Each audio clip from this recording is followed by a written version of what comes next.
Hello, good day everyone for our group performances on Ang Mundo, Tamatan ng Isang OFW. So, we had the distinct privilege of interviewing Miss Rachel Cabanlet, who was experienced as both a former and a current overseas Filipino worker in Thailand.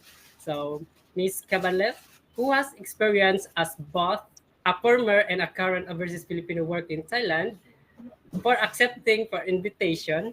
We are very grateful for your time and your positive response to your request, to our request rather. So this interview aims to provide us a first-hand understanding of our experience, challenges, and perspectives of Filipinos working abroad, shedding light on the impact of globalization on their lives, families, and our nation. By the way, I am Rolando A. Ilando, a first-year BSED Mathematics major from the Tamayong Kalinan and Turil Davao City Cluster. Joining me in this task are my classmates, Miss Maricel Delema, Miss Iris Pruta Baluka, and Miss Risa Jane Baluka. Our interview will proceed with the following order of questioners: Miss Risa Jane Baluka, followed by Miss Iris Baluka, and myself, Rolando A. Ilando, and concluding with Miss Maricel De Lima. So, with that, Miss Risa Jane Baluka, you may now present your questions. Okay, so since I'm assigned this first and second question that I'm going to ask you, Ma'am Rachel. So let's start. Here's my first question. Number one, how long have you stayed abroad? Hello, everyone. So I'm so thankful for this great opportunity to be able to share this with you. So I've been working here, I think it's about 13 years or almost 14 years. So yeah, I've been here since 2010, but I went back to the Philippines after my dad was sick. He was sick and with cancer, and I went back home to take care of him for I think it's almost a year, and then he passed. No, almost 2 years, and then he passed away. So after that, I went back here again to, of course, to work. Second question, what are the purposes for your stay there? Okay. This is actually I think most of the overseas Filipino workers, the main reason why we work abroad is to have um to be financially stable, not stable, but we can provide for the family. So the main reason is actually pera talaga. Wag na tayong magpaligoy-ligoy. It's not about anything, but I mean like more on money. It's because the other country paid more for the workers rather than in the Philippines. And we have to be honest with this one because even me, I have paid more if I was working in the Philippines. Yes, I use my the degree that I've finished, the vocational that I finished, but then I realized that this isn't enough to provide for my family. So that's the second. First is financial. Second is to provide my family. And third is to gain more experience. I've been wanting to like, I want to um, improve more. I don't want to be stagnant and be stuck and nowhere and nothing to learn. So I wanted to improve. So that's why I went I came here. I came here to Thailand to learn. And fourth is that growing up into a poor family, I've always looked on our neighbors na nasa abroad ba, tapos nagpapadala sila ng mga packages, and I always like, I wanted to experience this one. Gusto kong makatanggap ng mga package. I want to open my own box. I mean like the box from my family or something like that. But since my mom couldn't speak English and my dad had passed away, and so my siblings, they are married. My siblings, I have one sister and she is deaf and mute, so of course she cannot go outside. She have to stay in the Philippines. So I don't have any choice, but if I want to experience this, then I have to do it by myself. So that's one thing, that's the fourth thing. I want to experience that package thing, and I always want my mom to experience it at the same time. Yung feeling ba na ay yung anak ko may package, ay na-excite akong buksan, ganun bagay. So that's I think you also feel the same way with that one. Like nakaka-excite ba na may bubuksan kang package from your family who is working abroad? And I also asked my mom about it, and she really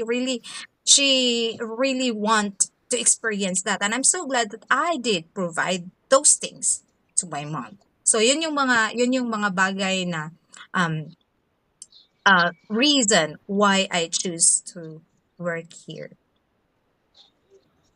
Okay, ma'am. Thank you very much sa na nice answers. Okay, we'll proceed to Miss Iris Baluka. Ma'am, by the way, good morning. The number two question is, what were your most unforgettable experience there? And, and how will you describe them? Good or bad? Thank you. Okay, so staying here for over a decade, of course, I have a lot of experience. I've encountered a lot of, I mean, I've done a lot of work. Staying here, I've been like a waitress, I've been a dishwasher, I've been a cashier. Um, Company packers, something like that. But my main work here is like I'm a nanny tutor, and I work at the house at the same time because I'm a stay in, so I do a lot of things. So the most unforgettable moment that I experienced that I have been is maybe when that was like the worst, no, a good and at the same time a bad thing. Okay, maybe you can see. I don't know if you can see my scar here. I have actually a scar here. This is one thing, the unforgettable experience that I had is when I accidentally cut myself. It has 16 na tahi dito. So malalim siya. Ang lalim ng sugat ko dito. It was actually I was fine. Was fine until they told me that I have to go to the hospital, that I have to stitch. I mean, they have to stitch myself. Like knowing myself, I don't like needle. And so I start crying. There's a lot of blood na lumabas talaga kasi andito siya eh. Andito siya. Ang lalim ng ano niya. So, but I was fine. Ang daming dugo. But then I'm fine. Okay lang ako. And then when they said that, like one of my nurse friend told me like, no, you have to go to the hospital. We have to check that because malalim siya. So I was rushed into the hospital, and yes, tinahi talaga nila. 16 na tahi itong dito ko. 16 na tahi siya. So it's so actually facing the takot ako sa needle. So but it was like experience na kailangan ko tong harapin. So it was good because I was able to face it, and at the same time I'm so grateful that my boss here, they understand my situation. It actually happened at church, not at work. So they understand my situation, and I was not allowed to work much. So parang ano lang ako, parang andito lang ako kakain, ganyan ganyan. Hindi ako pinagtatrabaho ng mabibigat na bagay. Kasi nga andito siya. Mahirap siya galaw-galawin. So pag ginagalaw mo siya, syempre baka bubukas yung tahi, mga ganong bagay. So hindi siya dapat ginagalaw. So, my boss provided, even though it was an accident at church, but my boss provided for the payment for the hospital, and they were like They were so kind to me that sometimes andito lang ako sa kwarto ko, binibigyan ng pagkain, ganyan-ganyang bagay. And that's why it's a good thing because nakita ko how they really care for me. And it's a Mm. bad thing, of course, ay, takot talaga ako sa needle, but I was able to face it and praise God for that. So that was like very unforgettable experience what happened to me here in Thailand. Thank you. Thank you, ma'am. You're welcome po. So that is all the experience of mom. So mom, here's the another question from me. How you will compare the Philippines with other countries? That's Okay. So I've been in Laos, Cambodia, and most of the time here in Thailand. So of course I'm from the Philippines. So with this specific country, I can somewhat compare Thailand to the Philippines. Thailand here all I can say that all here are cheaper than the Philippines. I love eating fruits. And here nakakabili ka ng 3 pirasong mangga in just 10 baht. So it's about 15 peso. Yung malalaking mangga yun ha. And makakabili ka ng 15 baht na in a dragon fruit. 3 piraso na yan. So, yun yung na-amaze talaga ako na, wow, ang mura talaga ng mga bilihin dito. And the fact that they give you higher salary compared to the Philippines. So, masasabi ko talaga na I want to stay here. But anyway, I still wish to stay in the Philippines because as what they always said, there's no place like home. It's just the fact that ang mamahal ng bilihin sa Pinas. Yan talaga siguro talaga every time na minsan uuwi ako, every time I was like, ay, why is so expensive? Ang hirap makabili ng prutas dito and I really love eating fruits. And that's why I am so amazed when I came here kasi mahilig ako sa gulay and fruits. And here is just like so, ang mura talaga. I could say that. But anyways, with the people, Philippines are always be the best because Filipino always smile at you. Like wala accommodate you something ganyan. But it's not much as here kasi minsan nag-smile din naman sila but hindi talaga pag when they know that you're a foreigner, then they step back. Parang ganun, parang Pilipino din na ay English, I don't want to talk English, mag-step back ka. Pero mas ano sila dito, mas kumbaga ang Pilipino kasi maano nila, eh, ang guts ba na, mag-i-English ako, ganyan ganyan tayong mga Pilipino, eh. So, anyway, makakapagsalita naman ako ng English, okay, english ako. Sila kasi nagba-back up sila, nagba-back step sila. 'Pag mag-aano sila na, "It's okay, I cannot understand English, so I will not talk." Ganyan sila.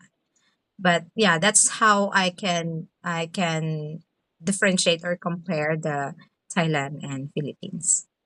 wow, thank you that ma'am. So how about Ma'am Maricel? Yes, Rachel, while you were so amazed there in Thailand, me is so amazed of you. Sobrang amazed ako sa mga experiences, ma'am, yung mga ah, nadaanan mo dyan sa abroad.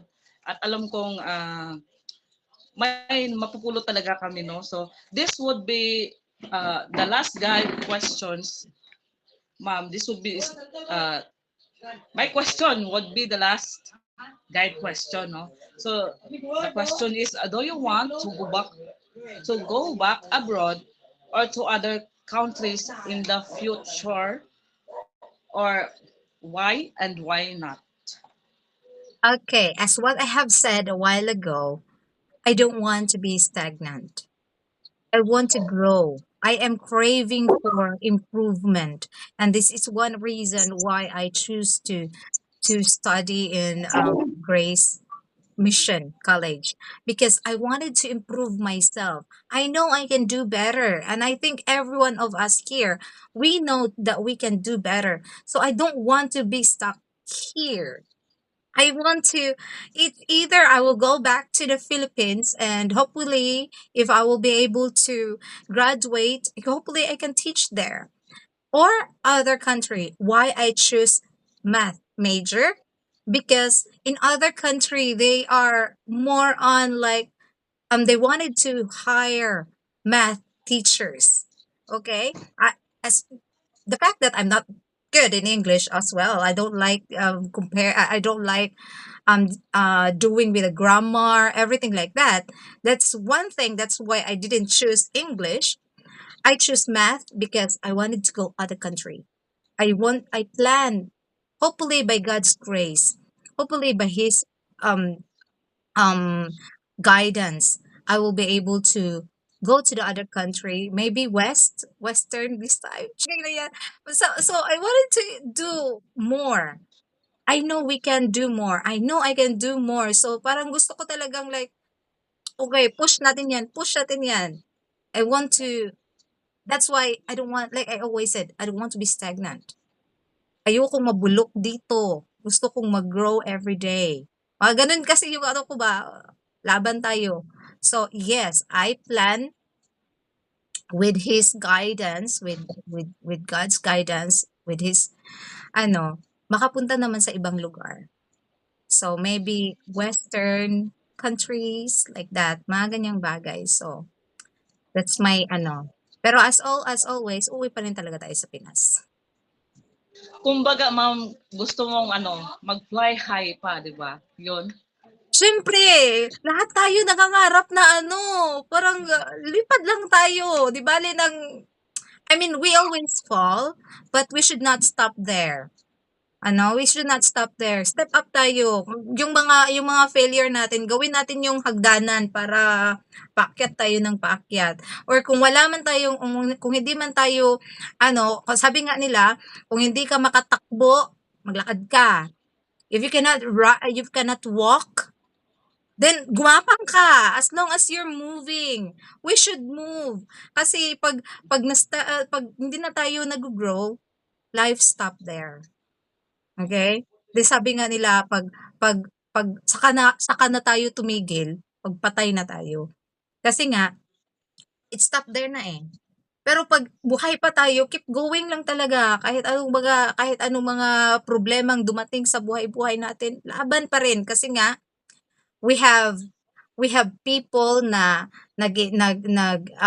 we look forward to, and we have people also na tayo yung nilulook forward.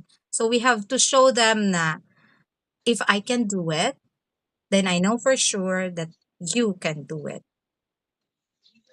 Ma'am Rachel, I have here a question for you. Don't worry, it's so easy. I know naman masasagot mo ito. Okay lang. It's ma'am, tungkol po sa culture, di ba? How would you paano ba nahihirapan ka ba sa pag-adapt ng kanilang culture, traditions, di ba 'yon? Okay.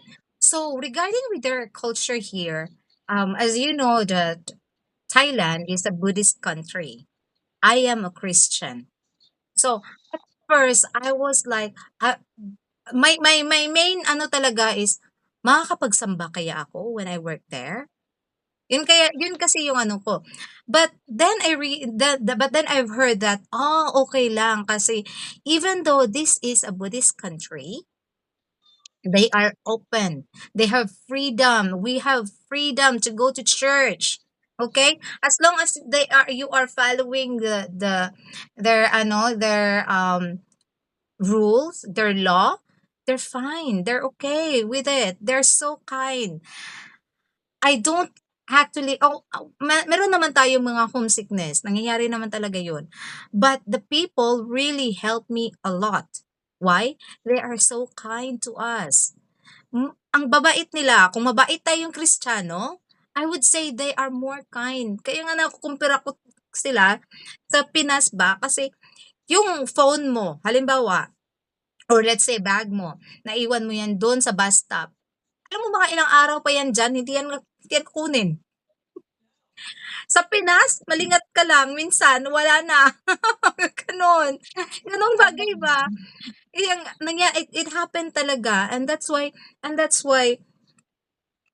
the fact also na yung mga tao is, of course, they are Asian. So, parang Pinoy pa rin. Yung ano, so I was not actually cultural shock, mga ganong bagay. Kasi nga, parang tumingin ako, pagtingin ko sa paligid, they look like Filipina, they look like Filipino, ganon. Hindi yung sa mga Western ba na ay, puti, puti, puti, puti. Hindi. Kasi dito, parang mga Pinay pa rin talaga. So, minsan yung mga tao, the main lang talaga is yung language. Yung language lang kasi Thai sila dito eh. But as of now, they are improving. They can talk English little by little, of course, because of the tourism, yung mga foreigners. So kailangan they communicate with them. Kaya right now they are learning. And at the same time, I am learning Thai little by little, of course, kay yung ano ko lang naman is bahay, church. Bahay, church lang talaga yung ano ko. So, pag sa bahay, English. Pag sa church, Bisaya.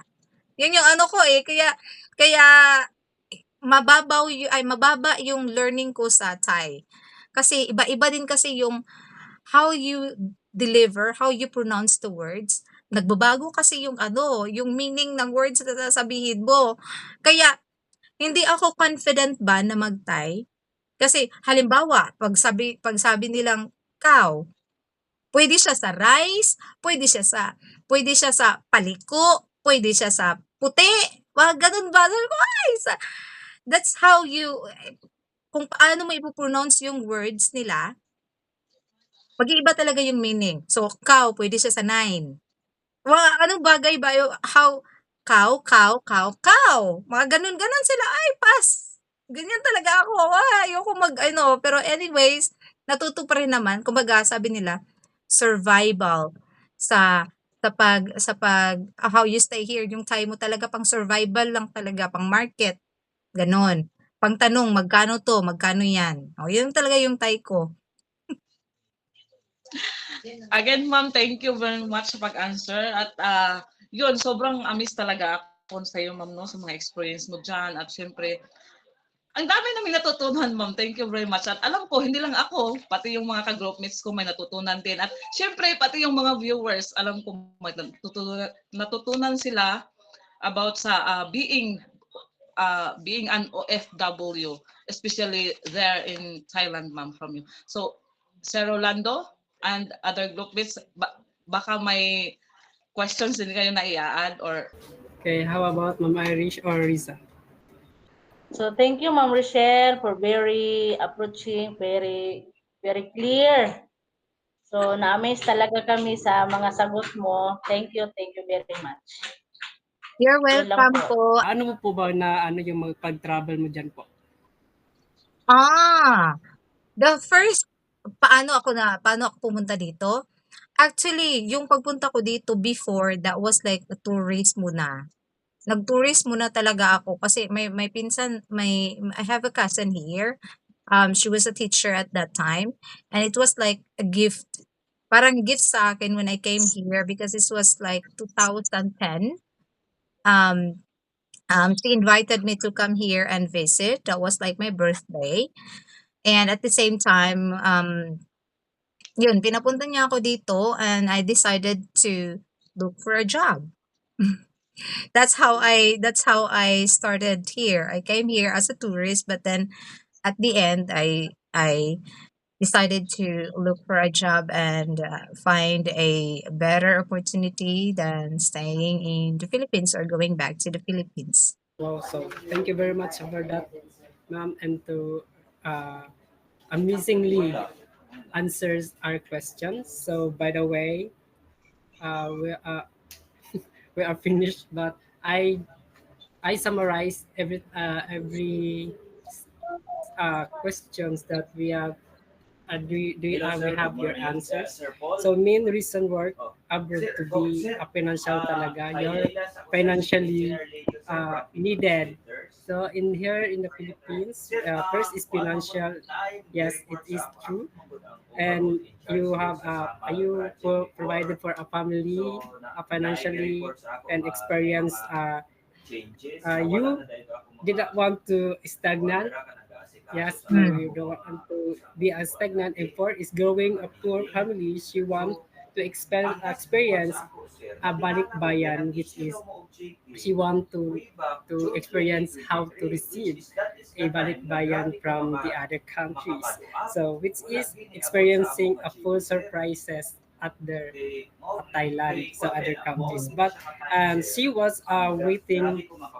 She was a waitress, dishwashers, and cashiers in at the Thailand. But the the main work that she had as a tutor, a nanny tutor. Yes, and she has experienced a good at the same time as a bad. She is accidentally cut herself as a part of anxiety, as on my interpretation, and she she she came from Laos and Thailand, and then Thailand. So and then how to compare the Philippines and the Thailand. So he compared a cheaper prices to the Thailand and here the Philippines, because here in the Philippines are so very expensive. Yes, Yes. actually. So and aside is higher salary compared to the Philippines, and yes, people at the Philippines is good, but in the Thailand, where we're going to have any bad experience. But she is good to. And lastly, cravings of important that why she has studied in Grace Mission College, because she want not to live stagnant to other countries. That this question is, if according to Mama Maricel, do you want to go back abroad or to other countries? So she want not to be stagnant. So she want to explore to the other countries. So she don't really want to stagnant, but God's guidance talaga po siya sa Pinas, level up use, and lahat po ng ating ano po failures, we get as she said, we level up. So use our failures to level up to another stage. So that's all, ma'am. Thank you, Ma'am Rachel Cabanet, for this time, and thank you for your answers. Thank you And we po. have very Thank you for this opportunity to share, and hopefully ma-encourage tayong lahat na we keep going. We keep growing. This is life, so we keep growing. So thank you so much for your time. Really, thank you. Appreciated, and I hope that with God's guidance, everything will be fine. So thank you po. thank you very much, ma'am. Bye, everyone. Bye.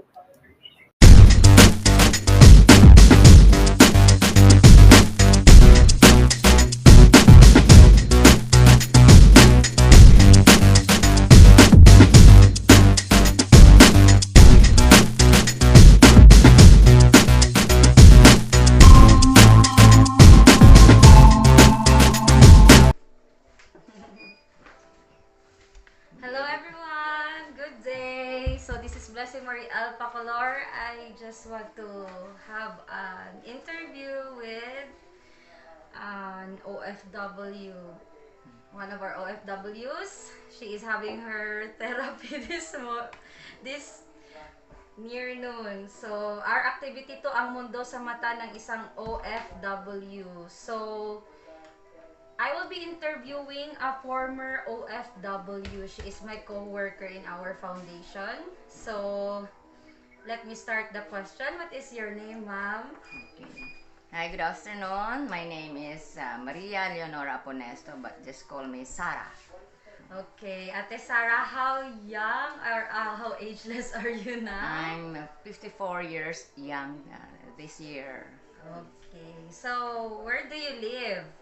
I came from, I was in Ilocana, Kapampangan, from Bulacan, Laguna, But now I'm staying here in North Cotabato, here in the Prayer Mountain for, like, I'm with this movement for now, almost 8 years. Okay, thank you. So let me start for our question about regarding OFW as a worker. So how long have you stayed abroad, Ate Sara? I was in Dubai for 7 years. Okay, what are the purposes of your stay there? Una, syempre, kumita ng pera. Yan. Una po talaga is kumita ng pera, magpayaman. I want to buy everything I wanted to buy. And sa pa talaga is I want to send my children into a private school kasi hindi ko naman naranasan talaga mag-aral sa private or public. Okay. Ate Sara, what were your most unforgettable experiences there? How will you describe them, good or bad? Okay, bad kasi una maganda yung bad, di ba, no? So bad na experience ko doon is while I was traveling, I was in a leisure travel for my like 30th birthday that time. I'm going to Australia that time with my friend. So in the immigration we were set aside and interrogated in the immigration office, and I was charged of human rights trafficking kasi ang aking friend makulit, nasa linya na siya, yung lingon pa siya ng lingon, bawal pala yun sa immigration. So we were interrogated for like 2 hours, mga personal interview, then saka lang kami ni-release for 2 hours. Tapos I just realized na nakapasok na kami ng Australia, yung aking passport, yung parang may ID na baklas siya. And my case is, is human trafficking. Doon ko nakita, because we were Filipino, so nakita ko doon yung discrimination ng mga Australian. But hindi ko na alam, parang 2 hours na yung interrogation sa amin. Naisip ko na lang ipakita yung ID ko because I'm working with Emirates Airline as stewardess. So, nang pinakita ko, nag-ano sila kaagad, nag-quiet because Emirates Airline is one of the top airline in the world that time, 2000, that was 2003. I can remember still now how I was interrogated. So, doon ko nakita na, nung Pilipina, na tinatanong kang Pilipina, parang grabe interrogation, pero nung nakita na yung position ko as an Emirates crew, nawala. So sabi ko, grabe to ah. So we were released that time, nung pinakita ko na namin ng aming mga ID. So yun, isa sa mga bad experiences ko doon. Good experience naman, being an OFW, I was able to bring my children every time. Wala silang pasok o vacation time, magbakasyon ng aking mga anak doon to be with us. Then, isa pang good experiences ko doon is sa trabaho ko in the airport, I was able to travel different nations around the world. Yan. So, and of course, as an OFW, doon ko na naranasan na siyempre yung ginusto ko, nakuha ko din naman because of the status and the position that I had when I was an OFW with the Emirates Airline. Wow. So you mentioned that you traveled for different parts of the countries. How will you compare, Ate Sara, the Philippines with other countries? Philippines, yung sinasabi nila talaga, pag ang Pilipino ka, grabe. I can say that for us Filipino, we are one of the finest when it comes to culture because we are so hospitable. Magkaroon ka lang ng bisita, lahat ilalabas mo, pati kakainin mo, na para sa anak mo, ibigay mo. Yung mga nakatago ng mga baso, mga pinggan, magaganda, at mga kumot maganda ilabas mo. That's very hospitable because I experienced it in other nation. Wala lang, kahit kumain sila, hindi ka nila invite to eat with them. Parang wala lang silang pakialam. They are very casual. Kung bagas na term na, wala silang pakialam. Okay. So, Ate Sara, if you will be given a chance, do you want to go back abroad or to other countries in the future? Why or why not? Yes, I wanted to pa rin. Before, nang wala pa ako dito sa movement na to, being a missionary, I just wanted to travel around again.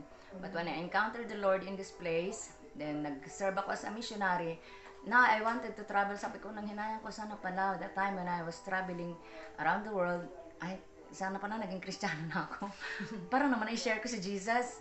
So this time, I wanted to go back kung saan ang mga nations na napuntahan ko because I want them to know Jesus. Because I know and I saw while I was traveling, I saw these people who are enjoying their lives, but they just enjoy it worldly without Jesus. Sabihin nila, kilala nila ang Diyos, and yet hindi nila kinikilala ang Diyos actually. And I had so many friends that time na mga Kristiyano pala sila, but they never shared Jesus to me, mga born again. Sabi ko, mga friends ko, mga born again pala, but they never, hindi nila pinakilala sa akin si Jesus. So now, parang sabi ko, gaganti ako. I want to travel around the world and I want them to know Jesus, especially sa mga OFW. Maraming OFW is into immorality. I was thankful that time that I was with my husband, but I saw a lot of OFW into immorality, and that I want them na ma-share ko si Jesus sa buhay nila. Yeah. Wow, thank you so much, Ate Sarah. So, thank you that I have that first-hand knowledge from your experiences as an OFW, which you have reached in other countries, and I'm thankful to hear your story that you provided a concentrate understanding of how globalization affects through your families and other countries. So, thank you for your time, Ate Sarah. So, Yes. Welcome. Okay, Thank you. God bless While you. nag-therapy. Oh, thank you for Welcome. watching. Hope you learned a lot. God bless. God bless.